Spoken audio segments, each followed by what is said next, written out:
Welcome to టీజీ5 news. నేను రాణి. ముందుగా బులెటిన్ల headlines చూద్దాం. బాలాపూర్ పోలీసులు చోరీ కేసులో నిందితుడి అరెస్ట్. కాంగ్రెస్ కు ఓటు వేసినందుకు రైతులు బాధపడుతున్నారన్న ఎల్ఎటి మహేశ్వర్ రెడ్డి. ఫిర్యాదు చేసినా స్పందన లేదంటున్న బాధితులు. మహనీయుల విగ్రహాల ప్రతిష్టాపనలో సమస్యలు వెంటనే పరిష్కరించాలన్న అడ్లూరి లక్ష్మణ్ కుమార్. 300 మంది మహిళలు ఖాతాదారుల సమక్షంలో కార్యక్రమం. రాత్రి వేళల్లో దొంగతనాలకు పాల్పడుతూ పోలీసులకు సవాల్గా మారిన ఓ కేటుగాడిని బాలాపూర్ పోలీసులు చాకచక్యంగా పట్టుకున్నారు. డ్రీమ్ లేక్ కాలనీలో జరిగిన 14 తులాల బంగారం చోరీ కేసును ఛేదించి సుమారు 20 లక్షల రూపాయల విలువైన బంగారాన్ని రికవరీ చేశారు. 60కు పైగా కేసులున్న నిందితుడు హబీబ్ మహమ్మద్ అలియాస్ చోటును అదుపులోకి తీసుకుని విచారించగా అసలు నిజాలు వెలుగులోకి వచ్చాయి. ఈ ఆపరేషన్ లో బాలాపూర్ పోలీసుల ప్రతిభ మరోసారి నిరూపితమైంది. తేదీ 14 ఏప్రిల్ 2026 రోజు బాలాపూర్ పోలీస్ స్టేషన్ పరిధిలో డ్రీమ్ లేక్ కాలనీలో ఒక దొంగతనం అయింది. ఎస్బీ బై నైట్లో. దీంట్లో 14 తులాల బంగారం థెఫ్ట్ చేసారు. దీంట్లో మేము ఇన్వెస్టిగేషన్లో కెమెరాస్ ట్రాకింగ్ చేసిన తర్వాత ఒక ఓల్డ్ అఫెండర్ దీన్ని కమిట్ చేసినని తెలిసి మేము దాని మీద మా ఇన్ఫర్మేషన్ పెట్టుకొని ఈరోజు మా క్రైమ్ టీం వాళ్ళకు వచ్చిన సమాచారం ప్రకారం మేము ఈరోజు అతని షాహీన్ నగర్లో హబీబ్ మహమ్మద్ అండ్ మహమ్మద్ హుసేన్ అనే 2 వ్యక్తులను పట్టుకొని వాళ్ళని అదుపులోకి తీసుకొని విచారించినాం. ఇతని దగ్గర నుంచి హబీబ్ మహమ్మద్ దగ్గర నుంచి ఈ డ్రీమ్ లేక్ వ్యూ సిటీలో చేసిన నేరంలో అతని 14 తులాస్ గోల్డ్, తర్వాత అతని దగ్గర ఒక బైకు, నేరంలో ఉపయోగించిన బైకు, అలాగే ఇల్లును బ్రేక్ చేయడం కోసం వాడిన ఒక 2 ఐరన్ రాడ్లను కూడా సీజ్ చేయడం జరిగింది. ఈ మహమ్మద్ హుసేన్ అనే అతను ఈ దొంగ సొత్తును అతను కొనుక్కొని ఒక చైన్ అతని దగ్గర ఉంచుకున్నందుకు, అతన్ని కూడా స్టోలెన్ ప్రాపర్టీ తీసుకున్నందుకు ఇతన్ని కూడా దీంట్లో అక్యూజ్ను చేర్చడం జరిగింది. ఈరోజు ఇన్వెస్టిగేషన్ కంప్లీట్ చేసి అతన్ని ఈరోజు రిమాండ్కు పంపిస్తున్నాం.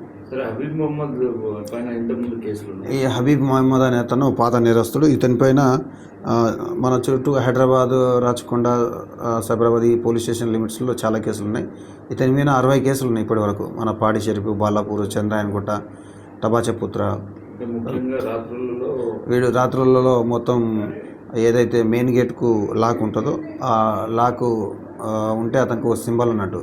ఈ ఇల్లు లాక్ చేశారు కాబట్టి ఇంట్లో ఎవరు ఉండట్లేదని తెలిసి అతని ఇంట్లోకి జంప్ చేసి మెయిన్ గేటు డోర్ పగలగొట్టేసి ఈజీగా ఇంట్లో ఉన్న వస్తువులను దొంగతనం చేయడం జరుగుతుంది. ఇతని మీద కూడా సస్పెక్ట్ షీట్ కూడా ఉంది. ఇతని మీద ఇంకా మొత్తం ప్రాపర్గా ఇన్వెస్టిగేషన్ చేసి అతన్ని చాలా కాలం జైల్లో పెట్టి అతన్ని అక్కడనే ఉంచడానికి మేము ప్రయత్నం చేస్తాం. తెలంగాణలో ధాన్యం కొనుగోలు వ్యవహారంపై రాజకీయ వేడి కొనసాగుతోంది.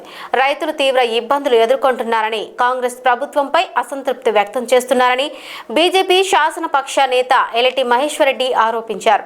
ధాన్యం సేకరణలో జాప్యమే రైతుల కష్టాలకు కారణమని ఆయన విమర్శించారు.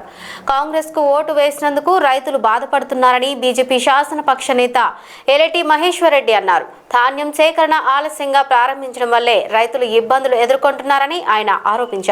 తెలంగాణ రాష్ట్ర రైతాంగం పడుతున్నటువంటి అనేక ఇబ్బందులు, సమస్యలను, వారి అర్థనాదాలను తెలుసుకోవడానికి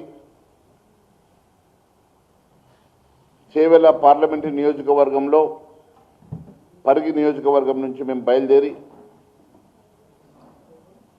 5 రోజుల క్రితం పొద్దున 8 గంటలకు ఇదే ఆఫీస్ నుంచి బయలుదేరి వెళ్ళడం జరిగింది. మొదట పరిగి నియోజకవర్గం నుంచి మొదటి రోజు పూర్తి చేసుకొని అక్కడ 4 రోజుల పాటు తెలంగాణ రాష్ట్రంలో అనేక నియోజకవర్గాల్లో, అనేక జిల్లాల్లో అనేక కొనుగోలు కేంద్రాలను పర్యటించడం జరిగింది. ఎక్కడ చూసినా రైతుల ఆర్తనాదాలు, వారి బాధలు కళ్ళారా చూశాం. కిలోమీటర్ల కొద్దీ రోడ్ల మీద వరి ధాన్యం మక్కలు కుప్పలుగా పోసి వాటికి కాపలగా అనేక మంది రైతులు ఎండలో కూర్చోవడం, వారితో మాట్లాడుతూ ఉంటే అనేక మంది వారి బాధను వెళ్ళగక్కుతూ కొంతమంది ఏడ్చిన ఘటనలు కూడా చూసాం. మరి ఒకవైపు పూర్తిగా కొనుగోలు 80% పూర్తయిందని చెప్పి రేవంత్ రెడ్డి గారు చెప్తా ఉంటే,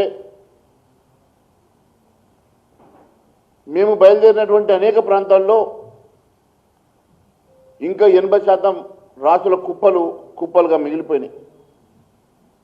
మేము బయలుదేరిన తర్వాత ఈరోజు యంత్రాంగం కథలొచ్చి ఎక్కడెక్కడ మేము వెళ్తూ ఉంటే అక్కడెక్కడ వందల లారీలతోటి సరుకును అక్కడి నుంచి లిఫ్ట్ చేసే ప్రయత్నం చేశారు. మరి నిజంగానే సమస్య లేకుంటే ఈరోజు ఎందుకు మంత్రులు నిన్న గాలి మోటార్లలో పోయి పెద్దపల్లికి మంతెనికి మేము తిరిగిన పలు ప్రాంతాల్లోకి తిరిగి ఆ సమస్యలు వెంటనే పరిష్కరిస్తామని చెప్పి వారితో హామీ ఇస్తూ ఉన్నారు. ఎందుకోసమని చెప్పి నిన్న ఉత్తమ్ కుమార్ రెడ్డి గారు మంత్రులందరూ కలిసి సమీక్ష సమావేశాలు పెడతా ఉన్నారు. సమస్య లేనప్పుడు ఈరోజు సమీక్ష సమావేశాలు అధికారులతో పెట్టి ఎక్కడ ఏ వెహికల్ ఉంటే ఆ వెహికల్ ఆపేసేయండి, అన్ని ధాన్యం తరలించండి అంటా ఉన్నారు. ఇదే ఆలోచన ముందెందుకు లేదని అడుగుతా ఉన్నా. ముందుగా 4 రోజులు లేటుగా ప్రొక్యూర్మెంట్ స్టార్ట్ చేయడం, ఈరోజు ఏదో ఒక రకంగా చేతులు దులుపుకోవాలన్న ఆలోచనతో మీరు ముందుకెళ్ళడం, తెలంగాణ బీజేపీ ఈరోజు రైతుల మధ్యలోకి వెళ్ళి సమస్యలు తెలుసుకునే ప్రయత్నం చేస్తున్నప్పుడు వెంటనే మీరు సమీక్షలు పెడతారు, కళ్ళకు పోతారు, అధికారులకు చెప్పేసి ఈరోజు ఇసుక లారీలను ఆపేయండి, సిమెంట్ లారీలను ఆపేయండి, ఏ ట్రాక్టర్లను ఆపేసేయండి, ఇప్పుడు తరలించండి ధాన్యం అంటున్నారు కదా. మరి ఈ జ్ఞానం ముందు లేదా మీకు? ఇది ఆలోచన ముందు చేయలేకపోయినరా? ఎందుకు ఈరోజు ఈ ఆలోచన చేస్తూ ఉన్నారు? 2-3 రోజుల్లో వర్షాకాలం 5వ తారీఖు 6వ తారీఖు మెరుగు, పాపం రైతన్న మళ్ళీ పొలం దుక్కి చేసుకోవాలా, సాగు చేసుకోవాలా. ఇక్కడ ఈ కుప్పల దగ్గర కాపలగాయాలన్నా లేకుంటే వారి పొలం పనులు చేసుకోవాలన్నా అర్థం కాని ఆలోచనతోటి ఇలా రైతు బాధపడుతున్నాడు. ఒక్కొక్క చోట ఒక్కొక్క రైతుకు ఆవేదన చెప్తా ఉన్నాడు. సార్, మేము 6 కాలాల పాటు పండించినటువంటి పంటకి మేము పడిన కష్టం కన్నా ఈరోజు మా పంట అమ్ముకోవడానికి 4 గంటలు ఎక్కువ కష్టపడాల్సి వస్తున్నదని. భార్య పిల్లల మందరము మండు టెండలో ఈ కుప్పలకు కాపలా కాస్తూ, నేను కాకుంటే నా భార్య కాకుండా నా పిల్లలు కాపలా కాస్తున్నారు. మాకు జైలు లెక్క అనిపిస్తున్నది సార్. ఇక్కడ మీకు ఈ కేవలం ఏఎంసీ సెంటర్ కనబడతా ఉంది కానీ మాకు మాత్రం జైలు లెక్క కనబడుతుంది సార్. పొద్దున్న లేచిన నుంచి రాత్రి దాకా కుప్పలకు కావాలా కాసి వర్షం పడితే దాన్ని మళ్ళీ ఆరబోసుకొని మళ్ళీ ఎండబోసుకొని మాయిశ్చర్ రాకుంటే మళ్ళీ ఇబ్బంది పడి ఇక్కడికి వెళ్ళి కుప్ప అక్కడ పోయాలా, అక్కడికి వెళ్ళి కుప్ప ఇక్కడ పోయాలా. మరి ఇంతగానం రైతు కోసపడుతున్నాడు కదా, ఇన్ని రోజులు కనబడని మీకు ఈరోజు మళ్ళీ గాలి మోటార్లలో పోయి పెద్దపల్లిలో దిగి ఈరోజు మొత్తం 1వ తారీఖు లోపల కుప్పలన్నీ ఎత్తేస్తామంటున్నారు. 45 రోజుల నుంచి లేనటువంటి ఈ శ్రద్ధ బీజేపీ శ్రేణులు మార్కెట్లోకి వెళ్ళగానే కదలికలు వచ్చినాయా? జ్ఞానం వచ్చిందా? ఇప్పుడు బుద్ధి వచ్చిందా మీకు? ఇదేదో బుద్ధి, ఇదే ఇసుక లారీలను ఆపేటువంటి బుద్ధి ముందెందుకు లేదు? ఇదే సిమెంట్ లారీలను ఆపేటువంటి బుద్ధి ముందెందుకు లేదు? ఇదే ఎత్తి ప్రొక్యూర్మెంట్ కంప్లీట్ చేయాలన్న బుద్ధి ముందెందుకు లేదని అడుగుతా ఉన్నాను. మేము దారి పొడుగునా పోతుంటే ఒక్కొక్క నియోజకవర్గంలో ఒక్కొక్క సెంటర్లో ఒక్కొక్క రకమైనటువంటి బాధలు రైతులు చెప్తా ఉంటే చలించిపోయినాం. ఒక చోట 70 సంవత్సరాల రైతు మంత్రి నియోజకవర్గంలో ఈ కాంగ్రెస్ పార్టీకి ఓటేసి గెలిపించుకున్న పాపానికి నా చెప్పుతో నేనే కొట్టుకోవాలని చెప్పారు. చెప్పుతో కొట్టుకుంటే ఆ వీడియో వైరల్ అయిందని ఆయన ఇంటి మీద 70 సంవత్సరాల ఒక రైతు ఇంటి మీద దాడి చేసి ఆయనను గాయపరిస్తే ఆయన దెబ్బలు చూపించినటువంటి పరిస్థితి మేము చెల్లించిపోయినాం. 105 సంవత్సరాల వయసున్న తల్లిని చెంప మీద కొడితే ఆమెను దవాఖానకు తీసుకుపోయిన పరిస్థితి.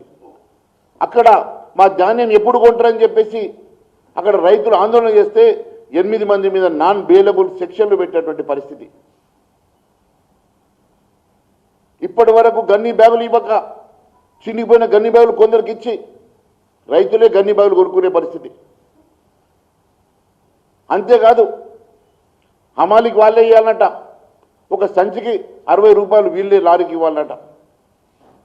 మళ్ళీ సంచికి 2 కిలోల ధాన్యం ఇక్కడ కొలిస్తే మళ్ళీ రైస్ మిల్లుకు పోయినాక వాళ్ళు ఒక 2 కిలోలు కట్ చేయాలి. అంటే 4 కిలోలు ఒక 40 కిలోల సంచికి కట్ చేస్తే క్వింటాల్కి 10 కిలోలు కట్ అవుతున్నది.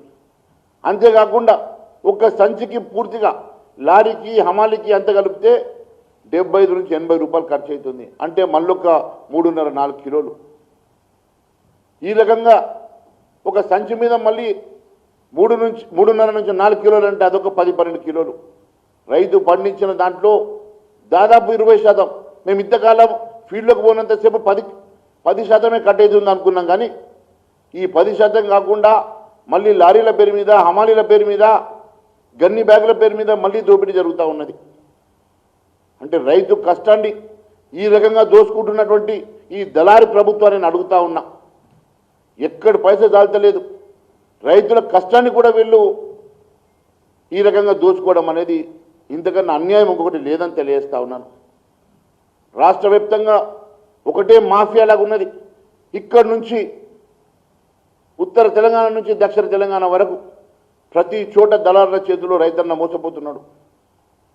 అధికంగా ధాన్యం కొనుగోలు, అధికంగా ధాన్యం జోకుడుతో పాటు హమాలీల పేరు మీద, సంచుల పేరు మీద, లారీల పేరు మీద మళ్ళీ సంచికి 78 రూపాయలు ఖర్చు చేయిస్తున్నారంటే మళ్ళీ 3-4 కిలోల ధాన్యం అధికంగా మీరు తీసుకున్నట్లే కదా.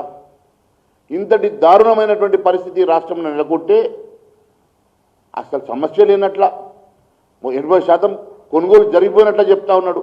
ఇప్పుడే నేను చూసినాను, టీవీలో చెప్తా ఉన్నాడు ఉత్తమ్ కుమార్ రెడ్డి గారు. ఈ రాష్ట్రంలో నేను మొన్నటి నుంచి చెప్తా ఉన్నా 141 లక్షల మెట్రిక్ టన్నుల వరి పండుతుంది ఈ రాష్ట్రంలోని. అంటే 1,41,00,000 మెట్రిక్ టన్నుల వరి ఈ రాష్ట్రంలో పండుతుందని. కానీ నువ్వేమంటున్నావు, మొన్ననేమో 90 లక్షల మెట్రిక్ టన్ను కొనుగోలు చేస్తామన్నావు, ఈరోజేమో 75 లక్షల మెట్రిక్ టన్ను కొనుగోలు చేస్తా అంటున్నావు. అంటే దాదాపు సగం మాత్రమే పండించిన పంటలో సగం మాత్రమే కొనుగోలు చేస్తా అంటున్నావు. ఆ రోజు ఎన్నికల మేనిఫెస్టోలో ఏమన్నావు, చివరి ధాన్యం వరకు కొనుగోలు చేసే బాధ్యత నాది అని చెప్పి ఆ రోజు రేవంత్ రెడ్డి గారు అన్నారు. అప్పటి ముఖ్యమంత్రిని నీకు చేత కాకుంటే దిగిపో, నేను కొనుగోలు చేస్తా, ఈ ధాన్యం అంతా ఎక్స్పోర్ట్ చేస్తా అంటివి. మరి ఏమైంది రేవంత్ రెడ్డి గారు? ఈరోజు ముఖ్యమంత్రిగా 2.5 సంవత్సరాలు అయింది. ఎందుకు కొనుగోలు చేసి ఎందుకు ఎక్స్పోర్ట్ చేస్తారేమని అడుగుతున్నా. ఈరోజు 141 లక్షల మెట్రిక్ టన్నుల ధాన్యం ఎందుకు కొంటలేవు? ఎందుకు ఇప్పుడు మీ మంత్రి ఉత్తమ్ కుమార్ రెడ్డి మేము 75 లక్షల మెట్రిక్ టన్నులు మాత్రమే కొంటా అంటున్నావు?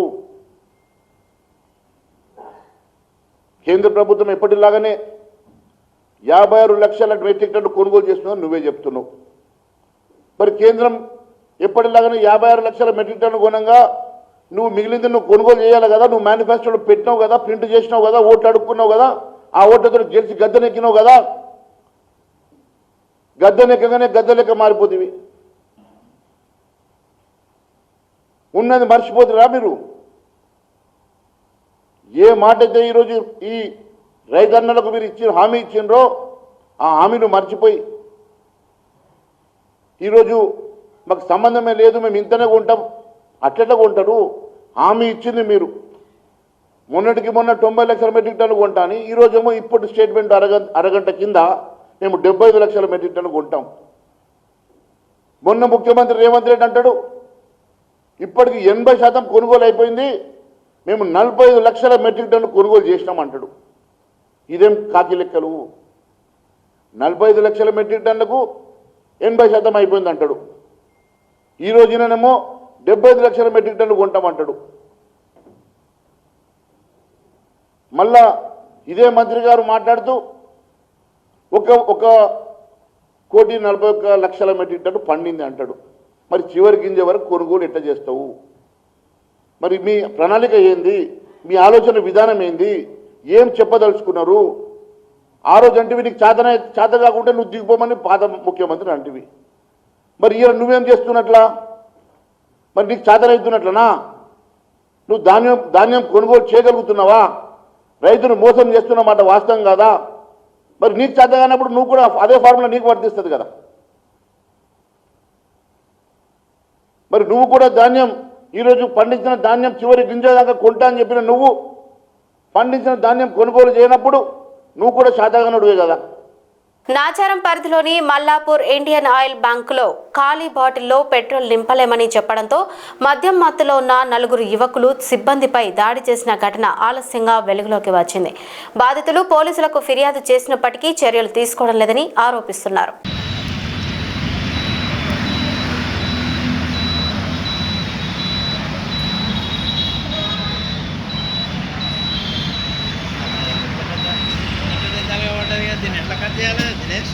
మహనీయుల విగ్రహాల ప్రతిష్టాపనలో ఎదురవుతున్న సమస్యలను వెంటనే పరిష్కరించాలని రాష్ట్ర ఎస్సీ ఎస్టీ సంక్షేమ శాఖ మంత్రి అడ్లూరి లక్ష్మణ్ కుమార్ అధికారులను ఆదేశించారు. మహాత్మా జ్యోతి బాపులే, డాక్టర్ బిఆర్ అంబేద్కర్, బాబు జగజీవన్ రామ్ వంటి మహనీయుల విగ్రహాలు సామాజిక చైతన్యానికి ప్రతీకలని పేర్కొంటూ అధికార యంత్రాంగం సమన్వయంతో పనిచేయాలని సూచించారు. కృష్ణా జిల్లా వీరపల్లిలో ఆంధ్రప్రదేశ్ గ్రామీణ బ్యాంకు ఆధ్వర్యంలో నిర్వహించిన మెగా రుణాల పంపిణీ కార్యక్రమంలో మొత్తం 7 కోట్ల విలువైన రుణాలను పంపిణీ చేశారు. స్వయం సహాయక సంఘాల మహిళలు, పశు సంవర్ధక రంగ లబ్ధిదారులు ఈ కార్యక్రమంలో లబ్ధి పొందారు.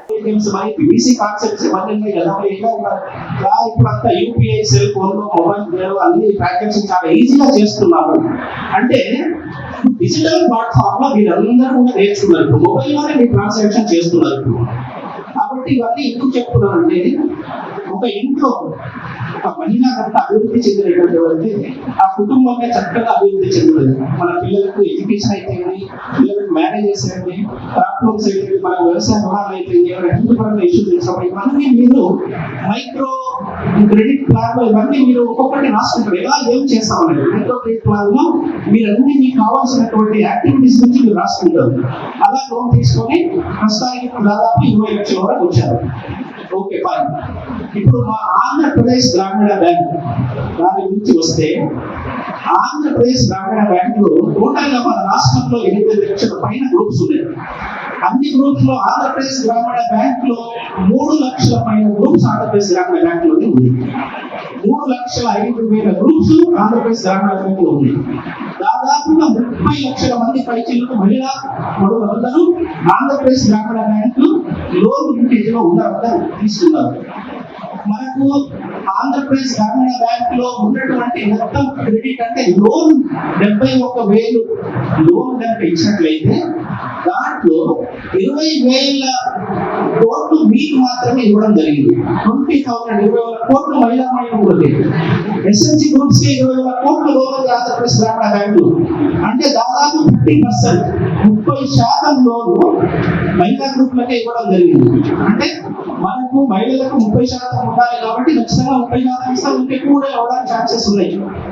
కాబట్టి మీకు ఇప్పుడు లక్ష్మీ దీవి అయితే ఏంటి, మనకు సూర్య గారు అయితే ఏంటి, ఇంకా మనకు అనుకున్నటువంటి గవర్నమెంట్ స్కీమ్స్ లో చాలా స్కీమ్స్ అన్నింటిలో. బులెటిన్ ముగించే ముందు హెడ్లైన్స్ మరోసారి చూద్దాం. బాలాపూర్ పోలీసులు చోరీ కేసులో నిందితుడి అరెస్ట్. కాంగ్రెస్ కు ఓటు వేసినందుకు రైతులు బాధపడుతున్నారన్న ఎల్లటి మహేశ్వర్ రెడ్డి.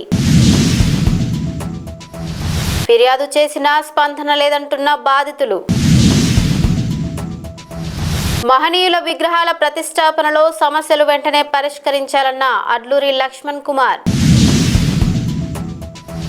300 మంది మహిళలు ఖాతాదారుల సమక్షంలో కార్యక్రమం. ఇవి ఇప్పటివరకు అప్డేట్స్. మరిన్ని అప్డేట్స్ కోసం చూస్తూనే ఉండండి TG5 న్యూస్.